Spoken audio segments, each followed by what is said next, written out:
Morning, everybody. Thanks for joining me. We're going to take a look at, well, we're mostly going to focus on the storm. Obviously, big storm coming, but we are going to briefly touch on the rest of the week. But basically, if you want the rest of the week, we'll get to that later. At the moment, we're going to talk about our storm. This is going to be a biggie. Definitely biggest storm probably of the winter. We did get if you remember back in mid-December, we actually had a big storm. I ended up with over 20 inches at my house.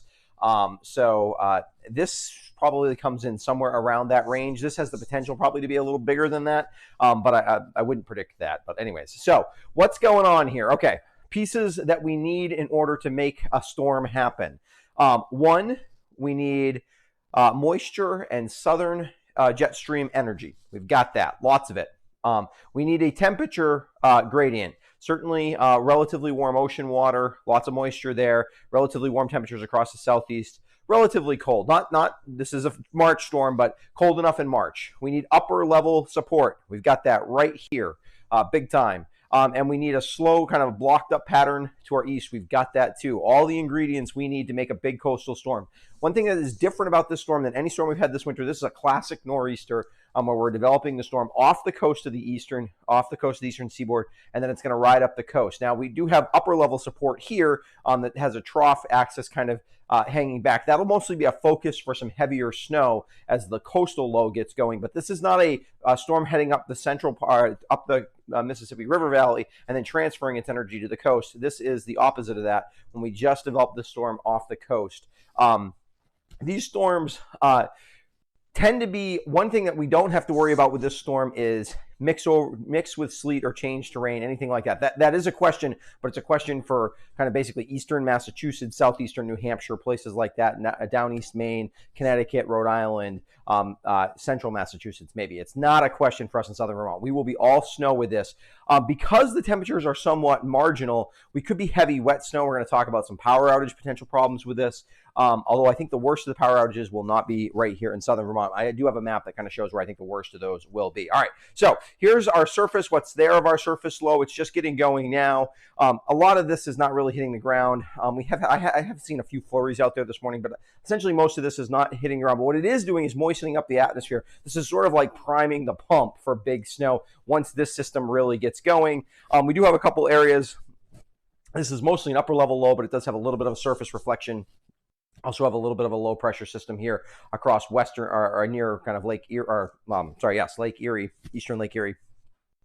And really that's mostly just kind of the focus of a trough, an area that's kind of a trophy area that is going to be the focus of the heaviest snow. And again, where that axis ends up is where the heaviest of snow is. You don't have to be right underneath that axis to get the heavy, to get big snow, but to get the big, huge totals, the 2 to 3 foot totals that somebody is going to get for this storm, you got to kind of sit right underneath that and sit where the mesoscale banding sets up.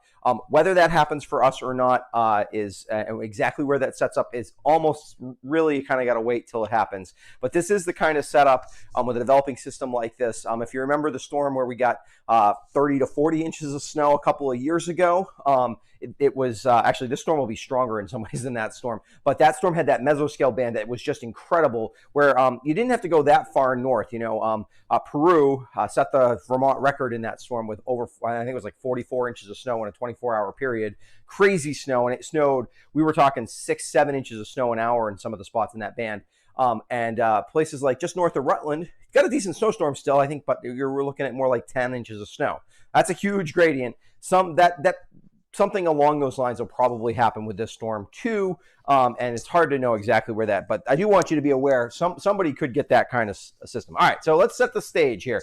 All right, by 2 p.m. today, the storm has kind of come off the coast. One thing that's happened with the models, it's slowed down a little bit, and we're a little bit more clear on exactly where the storm is going to do its loop-de-loop. It's going to do a little loop, which is very common. Well, not very common, but with rapidly developing storms, not uncommon at all. It'll probably have an eye-like feature. It'll look a little hurricane-like, and the pressure is going to drop close to 970.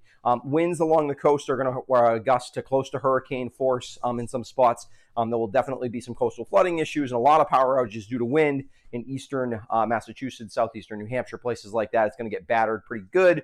They'll be mostly, a lot of that will be rain though for them, so they're not going to have huge snow totals. That's what we're going to get. Okay, so low pressure. We kind of got two axes here. You sort of saw those two low pressure systems, one near Erie. It looks like at least by this afternoon, we've got one going up through central New York, which could get some light snow. This is not really accumulating snow, or it's lightly accumulating snow. And then also a trough of that heads out through western New York and northern Pennsylvania. And then that slowly kind of pivots towards us. I think this trough, one thing that's happened is it seems like the trough axis is going to be a little more northwest to southeast oriented for the storm, for at least the first part of the storm. Then originally it was more of a kind of west, west southwest or west northwest to east southeast, but a little bit more angled this way. That'll help move the heavier snow into our area, I think, a little bit earlier overnight, and get us a chance to get into the really heavy snow, because at least initially this is going to be the focus of that band, probably where that sets up. So by 8 p.m. we're probably, a lot of us, we're starting to get into the snow in southern Vermont. This is relatively light snow to start, although it will pick up in intensity relatively quickly. By overnight, 2 a.m., now we're starting to get into real snow, and where I draw the darker blues here, we're talking, this is where you got the potential for 1 to 2 inches snow an hour, and some spots, if there's a mesoscale band in there of 3 to 4, is definitely not impossible. So that potential starts to get into, especially far southern Vermont, southwestern Vermont by, I think, 2 a.m. And then we'll have chances to find that kind of banding all throughout the day. And it will be really tough to know, is the banding going to happen? Is it not? Until it's basically, there's models just can't pick up on that kind of information. It's too specific for them. But by 8 a.m., I think that's probably our best chance, or late overnight tonight into early tomorrow morning, for that band to set up in southern Vermont. You can see it's starting to pivot. Wherever that pivots and kind of stays in place, that's the spot that's going to get the 3 feet of snow. Right now, I think that's probably just south of us here in Vermont, but very close to the border. Certainly, if you're down in especially in the higher elevations of the Southern Greens, Route 9 area, any of that kind of stuff, Woodford would be a spot I wouldn't be surprised at all. I don't have them in a 3-foot zone, but I wouldn't be surprised at all if they got 3 feet of snow there. But you can see, and if you head towards kind of up towards Rutland and east over to Hartford and Heartland, places like that, little less likely to get into this heaviest band of snow. Still snowing pretty good here, still 1 to 2 inches an hour at times, definitely possibility. Still pretty good snowfall. Well, when we get to the map, we'll show you pretty good snowfall totals, but not quite as much snow as places like this. The places in Vermont, it's mostly Windham and Windsor, Windham and Rutland County. Windham and Bennington counties, my goodness. You can tell I'm a little excited. A little too much going on. That have the best chance of that heavier snow, that axis of heavier snow spinning through them, that will give the real big snow totals. Let's keep going here. Now, by 2 p.m. on Tuesday, the trough is starting to fall apart, but now we're into just a really well-developed, this is probably the height of the lowest pressure of the storm, which actually often the precipitation isn't quite as heavy once the storm hits its peak. It's actually on the way up that we get the heaviest precipitation. But what happens here along the backside, we often get really good snow growth conditions. The snow will get a little fluffier by this time on Tuesday afternoon, not so much because the surface temperatures are going to come up. We'll be just around 30 probably for most of the storm.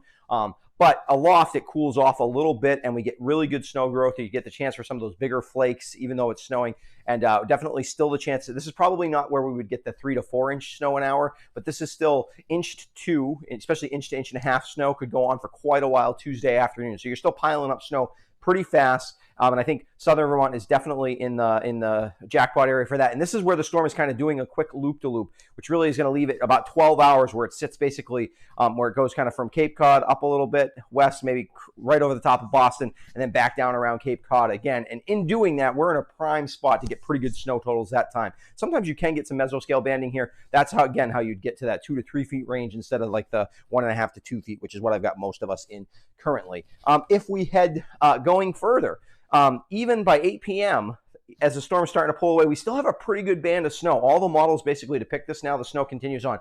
Again, this I'm showing it as moderate. This is not as heavy as some of the snow potential earlier. This is more like 1/2 inch to inch an hour snow, but that's still happening by 8 p.m. And if we go even further than that, at 2 a.m., we're still getting light snow. The accumulating snow is probably done by 2 a.m. on Wednesday, but we're still getting light snow. This definitely brings the potential for delayed openings on Wednesday morning for schools into the picture, maybe even a few cancellations, depending on exactly how much snow we get out of this. But I think tomorrow is basically no school, no way for anybody in southern Vermont tomorrow. But Wednesday, there's delayed openings are a real possibility, and even a few no schools with the storm taking its time getting out of here. Finally, the storm is starting to move away, and it's starting to fall apart. Well, not fall apart, but it's peaked, and now it's actually starting to degrade a little bit, and that really will lighten the precipitation up. So by 2 a.m., we're really getting towards the end of that. Okay, so Power outage risk. This one's kind of tough to tell because basically two things in combination here. Obviously, the more snow you get, the higher the chance of the power outages, but also how sticky is that snow?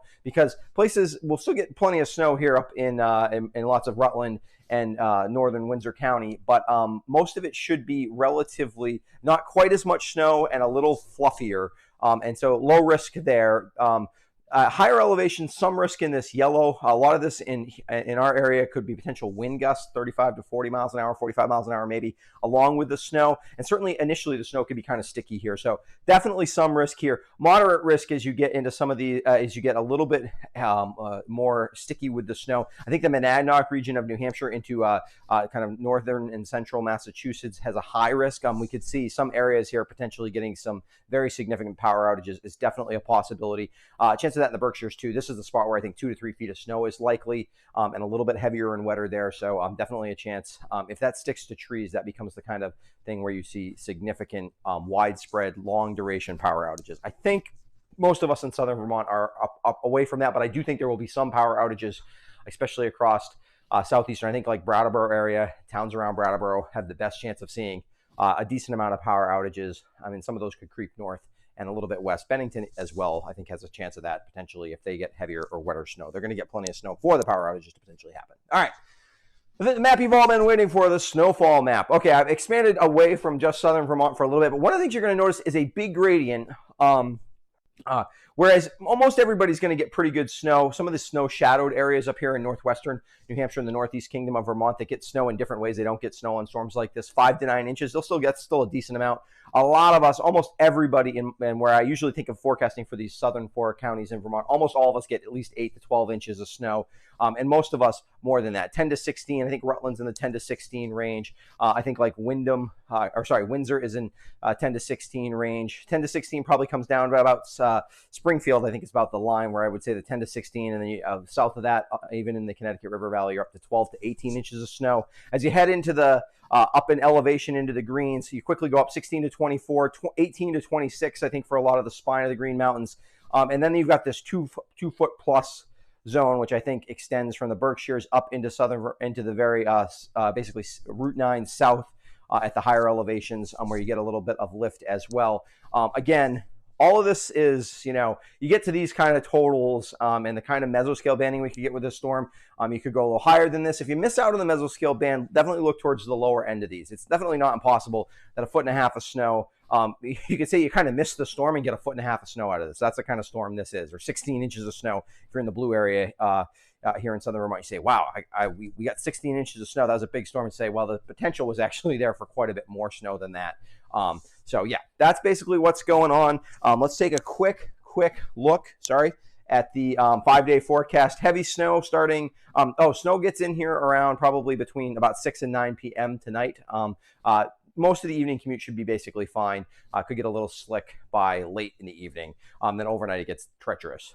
Heavy snow through a good portion of the day tomorrow, then lighter snow into Tuesday night, heading into Wednesday. We're still windy on the backside of the storm. If you're trying to get out there and ski a powder day on Wednesday, this won't be the best powder skiing snow, but it'll be good snow still. It will be windy. Wind holds are a definite possibility on some of the mountains, so just be aware of that. But definitely, you're going to have huge snow totals, so it'll be a lot of fun to get out there. Thursday, sunshine. A really good sugaring day on Thursday with lows starting off the morning in the low 20s, up in the low 40s by the afternoon. And Friday, another system, a much weaker system, heads in our direction. Looks like light snow, maybe mix for us Friday evening, overnight into Saturday. We'll have more time to deal with that as we get going to it. And finally, I want to finish you off with the storm highlights Monday into Tuesday. Like I said, ton going on here, but snow begins between 6 and 9 p.m. tonight. Heavy snow from 2 a.m. Tomorrow morning. All the way through the afternoon tomorrow, anytime in there. The heaviest bands, the chance for the heaviest bands is probably like 4 a.m. to about 10 a.m. tomorrow. That's where we have the chance where we could see some of those huge, like 4 or 5 inch an hour kind of totals if the mesoscale banding sets up over the top of you. Again, not everybody will get that, not all the time. Otherwise, we get 5 feet of snow. That's not happening. But that kind of, we could get those kind of heavy snow. And then a lot of the rest of that time from 2 a.m., 1 to 2 inches of snow at any particular time is definitely a possibility there. Snow ends by Tuesday overnight. Snow will be heavy and wet, especially for the first half of the storm.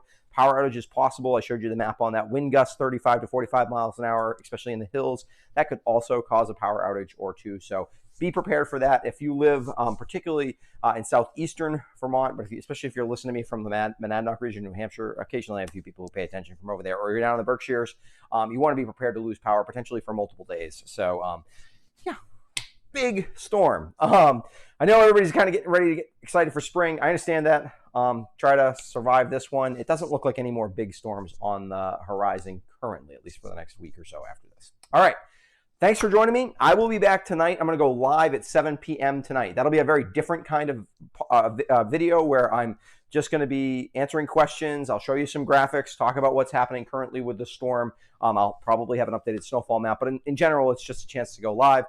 If you haven't subscribed to my YouTube channel before, I would encourage you to do so. And also, there's a link in the description below if you're interested in becoming a patron. It talks about some of the benefits you get if you are a patron. All right, thanks for joining me, and I will be back tonight at 7 p.m., and I'll probably be back tomorrow morning. I don't know if I'll do that as a live broadcast or if I'll do that as a video, probably a video, but with just an update as to how the storm's going. All right, thanks for joining me, and we'll see you again real soon.